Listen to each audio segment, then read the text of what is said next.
I don't have any lady friends. Anyways, college was a hard time for me. But anyways, I don't have any female. What are you doing CEX at school? And they're like, "What do you play Sims?" And I was like, it felt derogatory, but I was like, I love the Sims. Still works. Do you guys want to hear it? Yeah.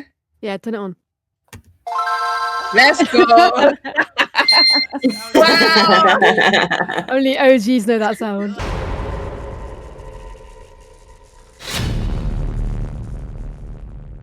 Hello, hey everyone, and welcome into the Melanin Gamers podcast. I'm here with some very special guests. We are celebrating International Women's Month this month, and so we're going to do an all-women's podcast. Yay, I'm here with TJ Bass. Hello. It's Crazy Nads. Hi. And Brown Sugar Saga. Hello. And it's your host of the Moses, Creatively Anzi. And being women in gaming, gaming brought us all together. I wouldn't know any of these amazing women if it wasn't for gaming. So we love that. We love strong women in gaming. And so today we are talking about some of our favorite women in gaming, whether it's people working in the industry, whether it's actual characters in games. Who are some of our favorite characters in gaming? I'll start with you, Brown Sugar. Who's one of your favorite video character games? Should be very easy. Ooh. Yeah, I have quite a few. So there's Loba from Apex. She is carrying Apex on her back with the back that she has. And then we have Lara Croft. I love Lara Croft. And Lara Croft. Yeah. And I think those are the two women that I really, really love. Yeah. I love those women as well, Lara Croft. Shutting the butler in the fridge was probably one of my favorite things to do. Oh no. I love doing that. I can't believe so many people did that. We were depraved. I didn't do that. I did it so many times. You guys are evil. It was funny, and then you'd be like freezing, and I was like... Tori, what about you? What was some of your favorite women-led games? Well, similar to Brown Sugar, one of my favorites is Lara Croft, specifically from the 2013 reboot onwards, because I didn't actually play the old games, and Aloy from Horizon. Yeah, I love Aloy. Aloy is amazing. I love her. Why do you like Aloy? Because she's just so cool. She's just independent. She just knows what she's doing. Do you know what I mean? She's on a mission. She's cool. Yeah. Nice one. What about you? It's Crazy Neds. Well, I live and breathe Last of Us. So, of course, it's going to have to be Ellie. You cannot go wrong with Ellie. And then Chloe from Uncharted. She's fine. But also she's also great. But Chloe, my treasure hunter queen. Oh, yes. So you were Team Ellie in Last of Us 2, yeah? Every no day. Spoilers, No spoilers. Don't even get me started, because I will get angry.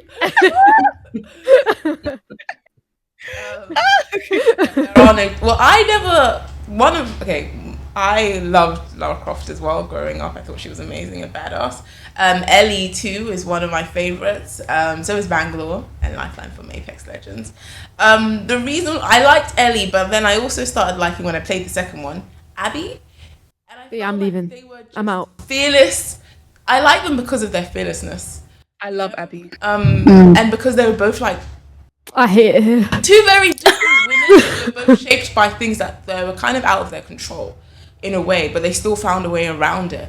And their determination really stuck with me. Last of Us was kind of the first horror game I played, and I didn't want to play it when I've heard of it. But my brother was like, it's a horror game, you're going to love it. I was like, I love horror films, but a game, I don't know, I'm not sure about this. And he was like, just play. I was like, I only played it in the day when I first started. I had to play in the living room. It was just like a whole thing. Her story really stuck with me, and how she was just really strong. And then when I saw Abby's story, I was just like, they felt like they were very similar in that way in terms of their determination. That's why I didn't understand this Team Abby, Team Ellie thing. I was just like, these women are very strong. They're amazing. And I love both of them for different reasons, you know. But no spoilers, because Tori hasn't played the game. I cannot believe you've been able to avoid spoilers. That's crazy. That's mad. Yeah, I played the first one, but I haven't played the second one. You'll like it. You'll love it. Yeah. So I want to like go a bit deeper into terms of some of the first women that you ever saw, either as a side character or as a main character, and what really struck you about those characters and why you really liked them, and maybe why you played the game again and again. Like I've played The Last of Us maybe 4 times. I've played it through. Wow. I know. And then I played the second one twice on harder difficulty because it was a challenge with my brother, and you know what siblings are like. I had to. So I'm gonna go with Crazy Nads. What about, I guess, Ellie's character stuck out to you with her? I think because obviously from the get-go, the game is very deep, and I'm always into anything in regards to apocalyptic, so like zombies, viruses. I don't know why I'm into that. I don't want it to happen IRL because I will definitely die first, but Yeah. I'm very much into it. And I played Last of Us on PS3, then PS4, then PS5, and then also Wow. played Last of Us 2. And then just seeing the growth. So playing from the first one, obviously she has Joel with her, right? So she's kind of like finding herself. She's kind of got someone to rely on. But you kind of see her grow within herself still in the first one. But then she fully develops in part 2.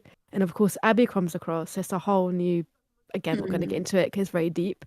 But just Ellie's growth from start to finish. I feel like I've grown up with her. And she's part of my main PlayStation journey. Like whenever I think of PlayStation, I think of Ellie. Like my mind just goes straight there.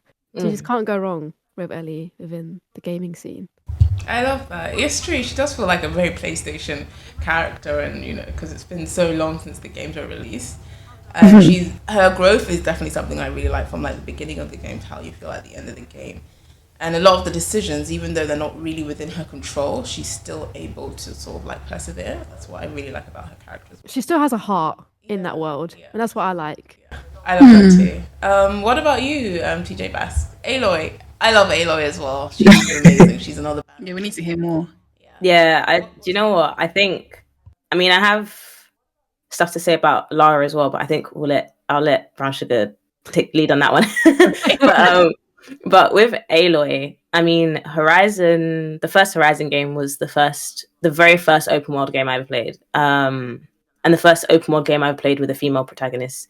So I'm just like, when I was like, I was just kind of open to that world, you know, it was like my first time experiencing that kind of game. So just as a whole, the game itself was just a really good experience. But I feel like Aloy was very like rough around the edges in the start, and just like her character development was like absolutely insane in the games. And it's just so cool to just see a woman just getting down to business. Do you know what I mean? Like not like a Disney princess, damsel in distress type vibes. Don't get me wrong, I do love a cheeky Disney movie, but like seeing it from another side of like, yeah, we're taking the lead on this kind of thing is just really cool. And I love a bow and arrow in general. I think, and that's my weakness in terms of like weapons in games. Whenever there's a bow and arrow, it's like, yeah, and Aloy she can throw down with a bow and arrow. I love a bow and arrow as well. When I see a bow and arrow, I'm like, yes, we're in there. A bow and arrow is such a good. I prefer it over guns. I'm just like, oh, do they have a bow and arrow? Yeah, it's just so nice aesthetically. But yeah, I do like Aloy for that reason. She's really rough, and you know, she when she's learning and stuff. And when you first play the game, she's a child, and it's just like she's still so determined. Even as a child, I'm just like, my goodness, this is amazing. Like, I love the determination. And so, what about you? I mean, I'm sure you're gonna say Lara Croft. Yes, I am actually. Thank you, Tori. Thank you for letting me pick Lara Croft. I love Lara. Like, I don't know, like I think she was the first female lead that I've ever played in a game. I loved how independent she was, how strong she was. And the game I played was Angel of Darkness. So there was a lot of like, I would say like, I want to say like emo vibes, basically. You know, she was really like in her independence. Like, it was dark. It was so nice. And the story really helped me to love her personality a lot more, because she was fighting everybody. She was fighting men, women, demons. She was fighting everybody. I was like, yes, I love this energy. And ever since then, I've just been a Lara fan. And I look forward to playing the remake that's come out. So that's exciting. Yeah. Yeah, for me, she was also the first ever, I guess, main character that I'd ever come across. I'd never come across. It was always the woman was the side character or the damsel. Like, we were saving the woman, you know, in terms of and she was never the main focus. So for me, Lara Croft was the first time I got to play. I was just like, I was obsessed. I was like, this is so cool. She's the main character, and she gets to kick ass and do all of this stuff and save people, and she's the hero. And I think that with me, I was just like, women, like that's such a, because in everything I consumed up until then, unless it was books, with video games, it was always the woman was being saved by somebody else, you know, and she had to sit back and just, I was just like, okay, that's not how it's supposed to be. With love, okay, we can do this ourselves. We can. It was really nice. It was really nice. I feel like besides her, the only person that was a female, well, on the side that was a main part of a game for me was Sonic Adventure 2, Rouge. So it was nice to play her levels, and she was just, I love Rouge. Like, I really look forward to her being in the Sonic movie. She's just, bam, like, wow. Yeah. I think that's also really important, like when you see that in games, in a positive way, you know, as opposed to like, you know, the woman is just eye candy or barely dressed and stuff like that, which can get really annoying. When it's done really well, it kind of stays with you. I mean, I think I played Lara Croft when PlayStation 1. That's how long ago. Wow. That's the first time. We still, because we kept all of our games. So we have our PlayStation 1 games, all of them and stuff like that, with those thick pamphlets inside. And that was my first introduction to it. And I was like, this is so cool. I love this gaming thing. Oh, you know, it's like, it's really fun. And so I was just like, I want to play more of this. And my dad would encourage us to game if we did good grades. So he was like, I got you this new game. Aww. Aww. So it became like almost like a reward system. So I was like, oh, I'm really excited to do this thing. I want to do well so I can play some games. And I think that's probably why I also like gaming a lot, because it's attached to such positive memories. And so like, yeah, I want to also share like what gaming in general has done, not just as women, but as like gamers. Because before we were women gamers, we were just gamers. And we became like, then all these labels got attached. But what was your first introduction into gaming, and why is it such a positive experience for you all? I'll start with you, Brown Sugar. Ooh, I'm not ready. Can I think about my answer, please? I can go. Please. So I got into gaming through my older cousin. But my first console was a Game Boy Advance SP when I was like 5 years old. So I was like just gaming from 5. And my older cousin, he wouldn't let us play a lot of the time. Instead, we would just sit in his room and just like watch him play.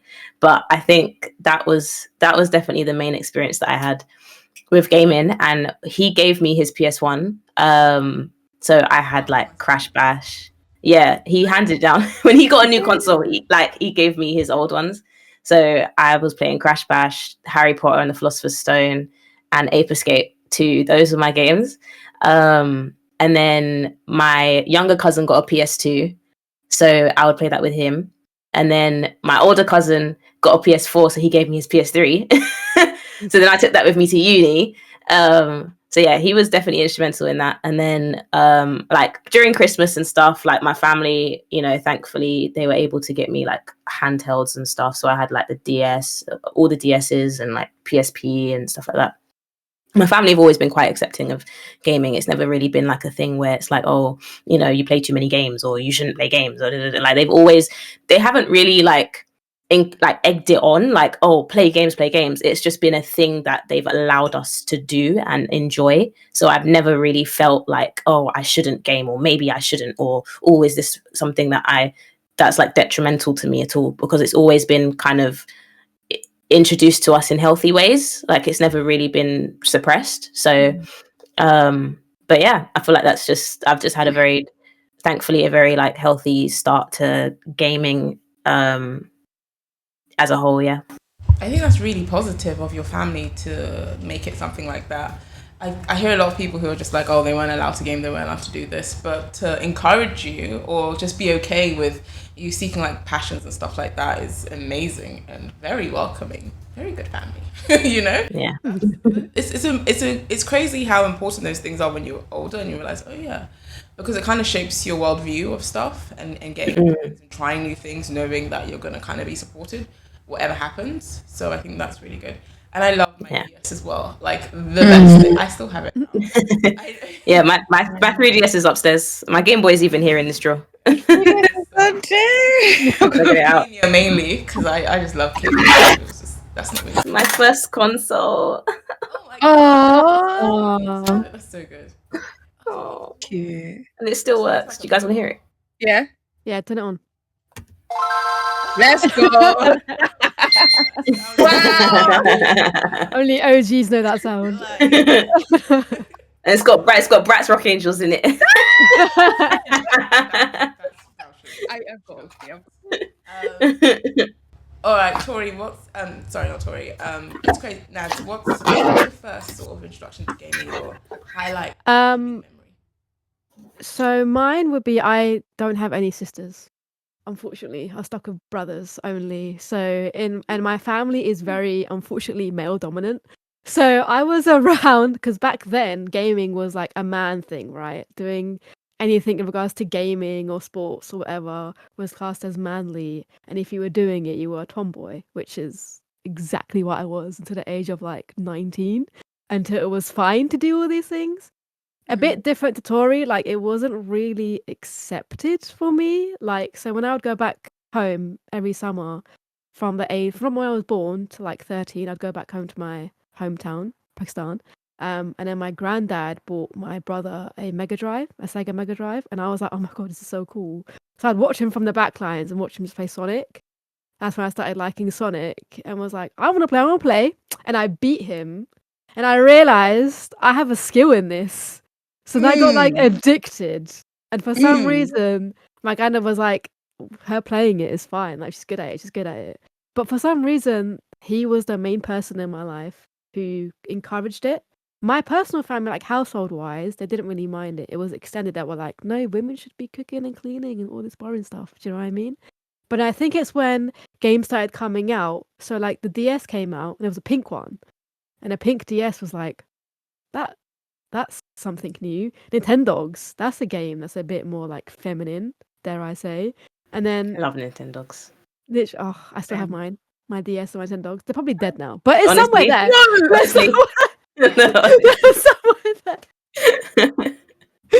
And I had a Game Boy. I started liking Pokemon. You can see your Pokemon right there. Name that Pokemon. Yeah. So all these games I kind of got introduced to, but kind of like on my own accord because I didn't really have anyone there to support me or be there for me. So I was kind of like sheltered. And then, but the only people I really had there for me was, I guess, my brothers. Because when you got a PS1, I started playing Hercules, which I thought at the time was just a movie. But I started realizing, oh my gosh, I have games of stuff that I like because I was a big Disney, Pixar, all this stuff, Buzz Lightyear, Queen Stan. So growing up, I started realizing they're making games as movies that I've seen. And then once you start to see like, oh, Lara Croft is coming out. It's a big female lead. I think when Lara Croft came out, that was a big shock to the world because that was again a female lead back in that era. And now it's a bit more accepted, like women in gaming. I mean, it's still hard, don't get me wrong. Female characters leading in games and trying to get yourself out there in the gaming industry. But it's more accepted now. It's not really a struggle as much as it was back in like the 90s era to the beginning of 2000s. But definitely now it's way more up there. And that is why here we are with Ellie, the queen.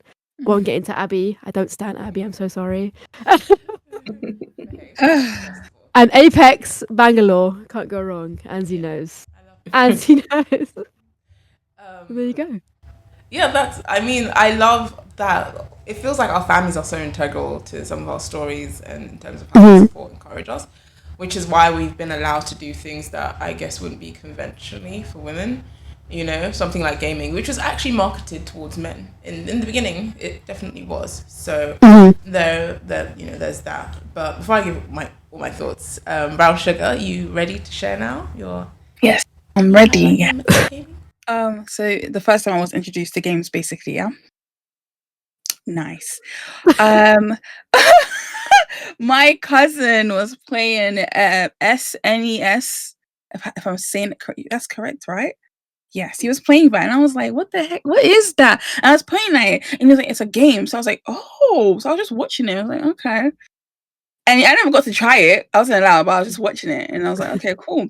And then one day, my dad, he actually brought the PS1 into our house, and he didn't buy any games with it. I don't know how we got it, maybe secondhand. But anyways, we assumed that there was games in it, so we turn it on, we plug it up, and we just, it's just blue screen. It's got the PlayStation, the whole like boxes flying everywhere, and then we're like, "Where's the games?" And he's realized that there's no games. So, from a young age, my family, we've been playing games for, I don't know, since maybe I was 8, perhaps. We used to play with my dad. We'd play Virtual Fighter on the I think PS1. We'd play a lot of fighting games amongst ourselves, and then we'll just start playing like Crash Bandicoot as well. And so that's when I actually got introduced into Scooby-Doo games, because growing up, I loved Scooby-Doo, and I still do. So we were playing loads of Scooby-Doo games. In my household, like, gaming was always accepted, I guess, because my dad he's the one that bought it. So, you go crazy.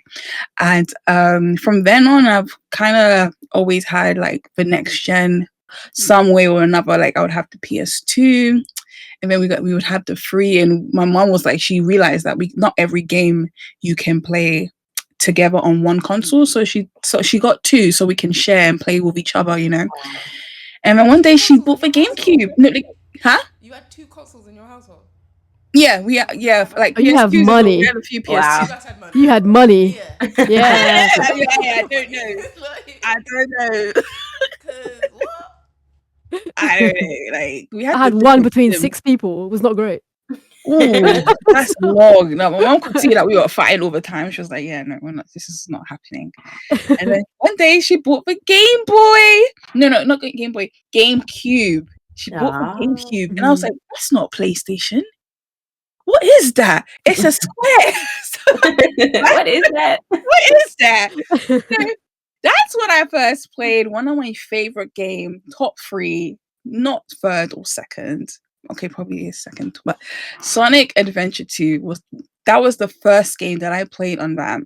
Till this day, I know the soundtracks, I know the opening, I know the stages, I know the Chow Gardens, I know the code, I know everything about Sonic Adventure. It's just because my parents bought like the PS1, and then from then they just went on to the Wii as well, and the 3DS. I love my 3DS. Yeah, so my mom has been even like very supportive. My dad was, but he was like, okay, now you have to think about school. But my mom knew I had a passion about gaming. So even right now, she encourages me with all the streams that I do. She even bought my graphics card as well. Oh, wow. And yeah, she's been like #1 fan from day, even before I took it seriously. From day, she's always What a encouraged queen. me. Downstairs watching TV. Yeah. That's lovely. I love that. That's so nice. Like, we first of all, shout out to our parents and extended family, because supportive in terms of the things that we like to play, because that's for me. Obviously, I have 2 brothers who are also. My sister used to game back then, so we were all sort of like a gaming family. And our parents would just like watch us on these games, and it was like so much fun. So we'd have our cousins come around, and it was just everyone was gaming together. So it wasn't something that I thought was weird. Yeah. Okay, so when I told people that I was gaming and they reacted surprised to it, it was new for me, because as far as I was concerned, lots of like women did game. It wasn't a big thing. It wasn't weird, because my cousins who were women were gaming. My sister gamed. My brother, like, it wasn't a gendered thing. Then, well, for me it wasn't. I didn't realize that it was until I started telling other people I'm a gamer, and they were like, "You're a girl gamer?" And that's when I first even heard that term. Because I told them I'm a gamer, and they said to me, "You're a girl gamer." I was like, "Oh, I guess that's what I am," And suddenly there was this label attached to me. And I was like, I guess I'm a girl gamer. And they're like, "What do you play, Sims?" And I was like, it felt derogatory, but I was like, "I love the Sims." I don't even know what it is. At that time, I didn't know what to do. Play the Sims, and they're like, "Well, of course, that's what you play." I was like, I didn't understand why that was a bad thing until I told my brother, and he was just like, "Well, that's what they think girls play." So I was like, "Oh, right." And I didn't tell him that I played other games because it felt rude. So I was just like, I also play these games, which are more like, but I was like, why should I tell you that? I owe you an explanation as to what I do in my spare time. Yeah. Literally. The more I was just like introduced to, I say other people, I was very sheltered growing up. I'm not gonna lie to you, just because my childhood I was very sick, so I was always in hospital. So that's also why gaming was like, I guess I'm so free with it with my family, because it was just like something to take my mind off like all the times I was in hospital. So they were just like, yeah, you can play your games, you can read your books and all that sort of stuff. Little did they know I'd grow up to do this.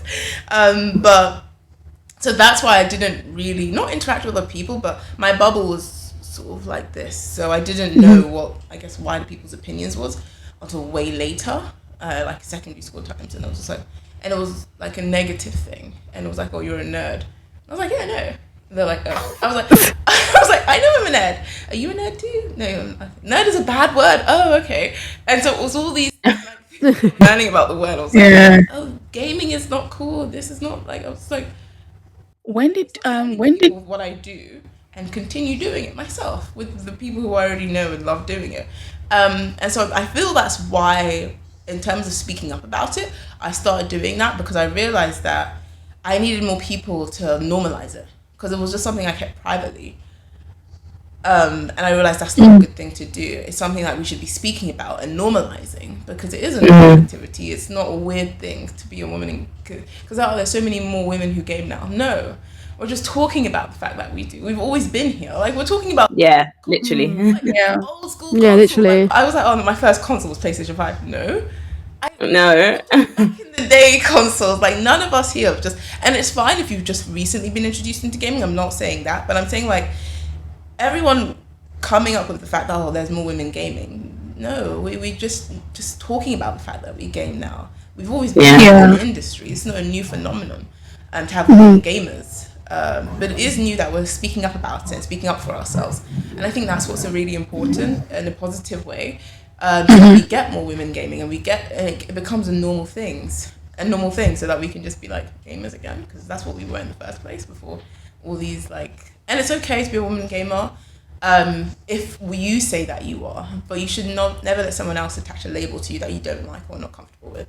When did you get called like a women? Because I remember a time when I was called a girl gamer. When were you called a girl gamer? Like, what age do you remember? I think it was like secondary school, and I was Same. reading, like one of my friends wanted I gave her like a copy of a game, and then someone else was like looking at us. They're like, oh, you guys are girl gamers. I was like, it was my first time hearing that. I was like, I had never heard that Never. until 2020. Really? Yeah, like I didn't even know that girls played games like that, if I'm honest with you. Like, because my cousins are all guys in it. So shout out to one of my friends in secondary school. She was the only one I knew who played games as well, because she had a Wii and a DS. So I would go to her house and play Just Dance after school. From day. But she was the only like girl that I knew aside from me who played games. So like even in uni, like no one really played games. I had my PS3 there. I was always playing on it. No one else really knew anything about it. And I was like, okay. It was only when I came out of uni and I was like, I'm going to start looking for events to go to gaming wise by myself, is when I actually realized, oh, my days, like I'm not alone. I think my one was in friends who were women who played games. I guess so I thought it was a normal thing. I guess that's probably rare, but a lot of my female friends from secondary school, who I'm still friends with now, they gamed back then. So I didn't realize it was something that was different until later. So we started telling other people. So because I was bringing a game to trade with her, so we see it as like a weird thing. Not you doing CEX at school. I think I never had any women that was playing games around me, you know. Same. I've never had, like, in college. In college, I was called a girl gamer. Some guy was like, "Oh, you play games?" I was like, "Yeah," and I was like, "I play Call of Duty," and he was like, "What?" Like, they were so intrigued, and I was alright. Yo, but like, it was definitely in college that I was like, oh, yeah, I don't have any lady friends. Anyways, college was a hard time for me. But anyways, I don't have any female friends that play games. Everybody just wants to go movies or Why bars. they go deep and then just change topic? That's a different podcast, right?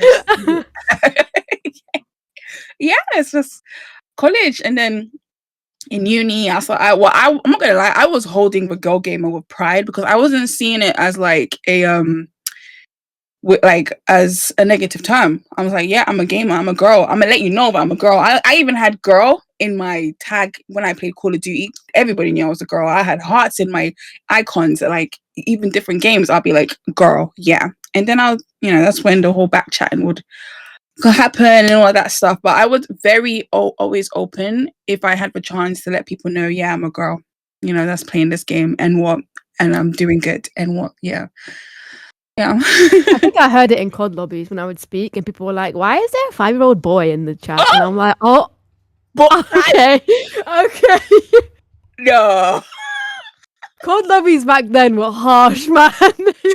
Nah, the kids these days would not be able to hack lobbies back then, man. They were brutal. No.